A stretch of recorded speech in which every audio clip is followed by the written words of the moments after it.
Previously on Spider-Man. Also, you know the opening credit sequence is going to be as long as shit when it takes 2 minutes to show footage from the first movie and you haven't even gotten to the second movie yet.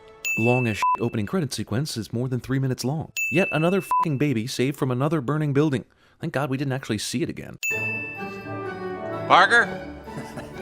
You got something to add? Dumbass professor can't see the glaring reflection of light that Peter is shielding his eyes from. This is the Mary Jane Watson career path to acting stardom. Perfume billboard ads, stage play, third billing in a Broadway musical. For someone who can't sing for shit, this is an interesting strategy. Two fat guys sit next to the smaller put-upon main character and squish him cliché. They say that falling in love is wonderful. All the seats are still filled in the theater after this opening lyric. Where is Harry Osborn's handlebar mustache? He could be twirling it right now. I need to talk to you. Explain things. Things I could have easily explained in one short sentence back when you first found out I was Spider-Man, but had to delay saying so that this movie we're in right now could even exist. You see, when the sound waves, they propagate, then it's like an... You are such a nerd. She said it. We didn't. Terrible student from the first film has grown smart enough in a handful of years to be building hover gliders and perfecting chemical serums and shit. Webhammock. 3 shooting stars in a row? Are you f***ing kidding me? I'd like to sing on stage for the rest of my life. Good luck with that one. Also, don't say your wishes out loud, you stupid idiot. No wonder you end up getting fired. Venom's space projectile conveniently lands a few yards from Peter, allowing the rest of this movie to happen. Secret of the Ooze. Also, evil shit from space? It's one thing to create supervillains from hubris, but now alien life? What's next, the Leprechaun? After the Harry serum scene and the Venom scooter attachment scene, we definitely need to go straight into yet another villain setup scene. Unobservant cops are unobservant. Flint Marko waits all of 2 car lengths before popping out of his hiding spot to watch the cops drive away. Unlocked child's bedroom window in a sketchy part of town. Also, sick child cliché. Also, all the letters he sent got returned cliché. Cops looking for escaped convict wait a good while before checking his wife and kid's house. Peter woke his aunt up at 2:10 in the morning. Peter is a dick to ants. This ring, dazzling, in front of me. I thought it was the sun. Oh no, you didn't. We'd been married 50 years. If it wasn't for you. Well shit, I don't know how Harry knew that Peter would be driving his moped around at this hour on this street, but fuck it. Action time. Also, Peter's spidey sense needs to get fucking fired. Oh, come on, that thing fell and bounced and is definitely lost forever. If you're gonna say the ring wants to be found because it has a mind of its own, then it should never fly out of his control in the first fucking place. Oh wait, this isn't The Hobbit, is it? Is this movie saying he's already healed in 3 minutes, or is the movie saying these blades that made him scream didn't actually break the skin? Super serum must make you invincible. I thought it just made you strong and fast. He just broke out of Rikers. Why were all the letters he wrote to his daughter from Wrightstown, New Jersey? Rikers is in the Bronx. He's on the run. He's in the marshlands. I think we got him. Cop waits until fugitive is nearly captured to tell police captain there is even a fugitive in the first place. Also, we couldn't catch him when he was at his family's apartment, but we think we got him now in the marshlands. You know, the second most obvious place to find a fugitive. Flint apparently had no issue with the razor wire on the top of this fence. This particle physics lab leaves open spaces in the ground so that any f***ing thing can fall into it. Also, even though it's supposedly dark outside, it looks bright enough that Flint should have seen this huge hole before falling in. The best particle physics tests take place at 3 in the morning. There's a change in the silicon mass. Yeah, it's probably a bird. It'll fly away when we fire it up. And this is me giving you the bird. Police chasing the guy are far enough behind to miss the whole damn incident cliché. He's gotta be okay. But there's been some memory impairment, particularly short-term memory. Wow, what are the odds? Is it permanent? It could be. Only time will tell. It sounds like Harry has screenwriter's discretion disease.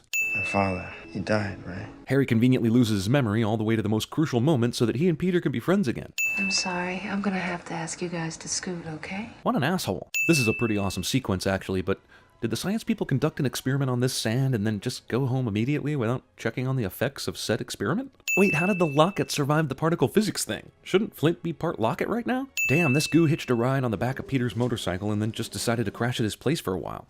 Does it have a plan to infect Peter Parker, or does it just need a place to stay?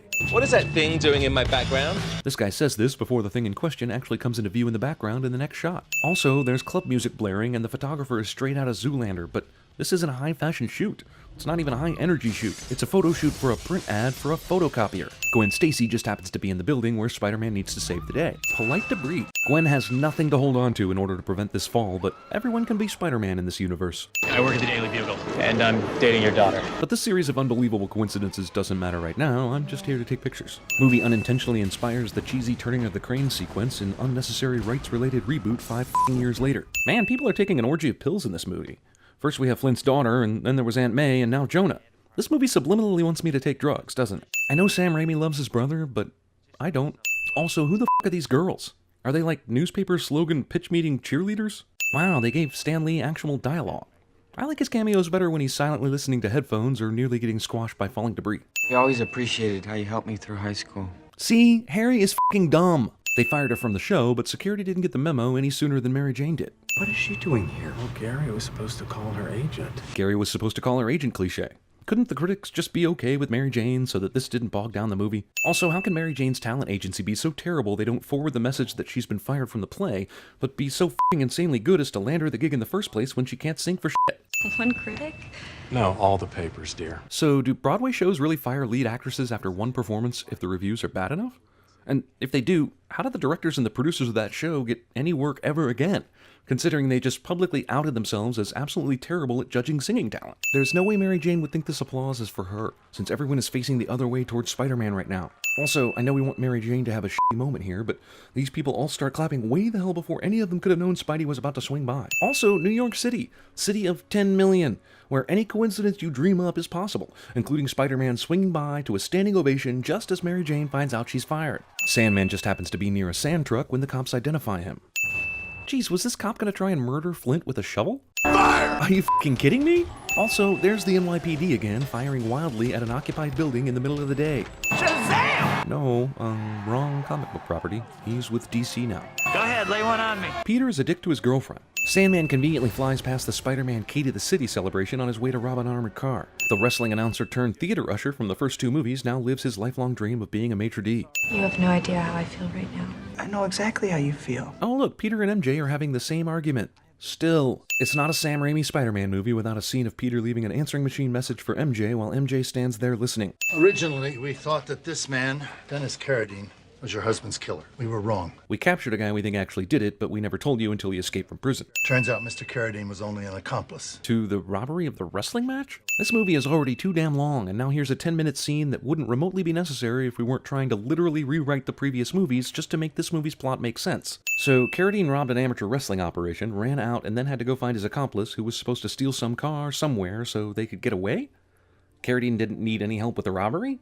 What the plan is that? Man, it's about time this goo paid rent, right? Also, Venom can. Don't let any of that get on you. It has the characteristics of a symbiote, which needs to bond to a host to survive. Or hang out in an apartment for a week getting stoned, or whatever goo does. All bad guys can tell when Spider-Man is sneaking up on them, cliche. Flint Marko has the same weakness as the aliens from Signs. Good thing for him it hasn't rained yet in this movie. Good riddance. Dude, mud gets dry again at some point. There's really no reason to just assume off the bat that Flint Marko will never be seen again. Hell, you only just found out water was his weakness 10 seconds ago. Are you absolutely sure you understand how his sand properties work? Character must have a forced physical change to parallel their emotional change, cliche. We interrupt the Spider-Man movie to bring you something that has no business whatsoever in a Spider-Man movie. I've fallen in love with someone else. Seriously, there's no reason whatsoever why Mary Jane would do this. She would, in reality, say, hey, Harry's gonna try and kill you, and he wants me to pretend to break up with you to hurt your feelings first. Go kick his ass because you're f***ing Spider-Man and he's f***ing Harry, and you nearly killed him the last time and you weren't even ready for that fight. End of movie. Roll credits. F***. What? Dude, Peter, he's obviously in the cafe bathroom or possibly crawling around on the floor of the cafe. Those are the only two options. Harry Osborn is not capable of disappearing completely in a whisper like Batman. And if we're being honest here, I mean truly f***ing honest, Batman shouldn't be able to do it either. But at least that motherfucker's an actual trained ninja and shit. Geez, Spider-Man can't sneak up on anyone. Well, here we are, 45 minutes of the movie left. Peter and Harry are now fighting over a woman. We haven't met Venom yet, and Sandman is still out there. They've got a lot to establish and wrap up in the length of a Law & Order episode. These girls are looking at Peter like he's a jackass, which he is, but strangely, the secretary at the newspaper actually does want to f*** emo Peter. Oh shit, I forgot all about Flint Marko. Oh, wait, no, only Peter did. And I guess Sam Raimi for the last 30 minutes of the movie. And oh look, despite the fact that he has nothing but particles of sand drifting through the sewer water, he was able to still hold onto that locket somehow. I am watching Spider-Man, right? Did I walk into the wrong auditorium? Hey, it's raining. I hope Flint Marko grabbed an umbrella somewhere. Brock just happens to go to church at the same time Spidey goes to church to deal with his identity crisis. Yeah, Brock, bells are a completely strange noise to hear in a church. You should totally act shocked that you heard a bell and then go check it out. Damn, you can just go anywhere in this church, especially if the plot needs you to be Venom for the last 30 minutes of the movie. Parker. There is no way that he sees this is Peter from all the way down here. Here's what this movie needed, a third villain. Sandman was waiting for Spider-Man in a random alley somewhere. I want to kill the spider. You want to kill the spider. Villains team up to kill a hero, cliche. creepy Uncle Newscaster. The hostage has been identified as Mary Jane Watson. Mary Jane is in some sort of danger cliche. Also, is this the Exposition News Network? We're now going to take you live to the scene. Now that I've spent 5 minutes setting the stage, gee, I hope none of the details I just listed have changed during the time it took me to list all those details. The blade that pierced his body came from his glider. What? Does this f***ing guy have short-term memory loss too? Why did he wait like 3 to 5 years to tell Harry this shit? Also, I know that because in my spare time, I'm an expert forensic scientist. Well, my spider sense is tingling, if you know what I'm talking about. This movie doesn't even know what you're talking about, but good boner reference. Goblin Ex Machina. So here's Goblin flying from behind a building, so from where did he throw that bomb? Did he throw it and then go hide somewhere? Films extra. This little girl was setting up this burn for quite a while then, because she was pantomiming taking photographs long before he tried buying her camera. Venom takes several minutes off from this fight just to chill and regain his strength, or something, I guess. He's certainly not on camera for a good 5 minutes or more. Yeah, but since he's made up entirely of sand and can keep bonding himself back into one piece, what the f does this actually mean? Eddie, the suit, you gotta take it off. Oh, you'd like that, wouldn't you? Why doesn't he just kill Spider-Man now? It's not like Eddie has ever been a good person this entire movie. What kind words are going to appeal to him now that he's Venom? My daughter was dying. I needed money. So, naturally, I robbed the underground wrestling cash register. Then I saw my partner running over with the cash. And the gun was in my hand. So now we're back at the horseshit story about Flint killing Ben, but now no one is responsible for killing Ben? It was an accident! Everyone is good! I'm not asking you to forgive me. Good, because you're still kind of a bad person. Whatever battle we have raging inside us, we always have a choice. My friend Harry taught me that. He chose to be the best of himself. Only after finding out you didn't kill his father.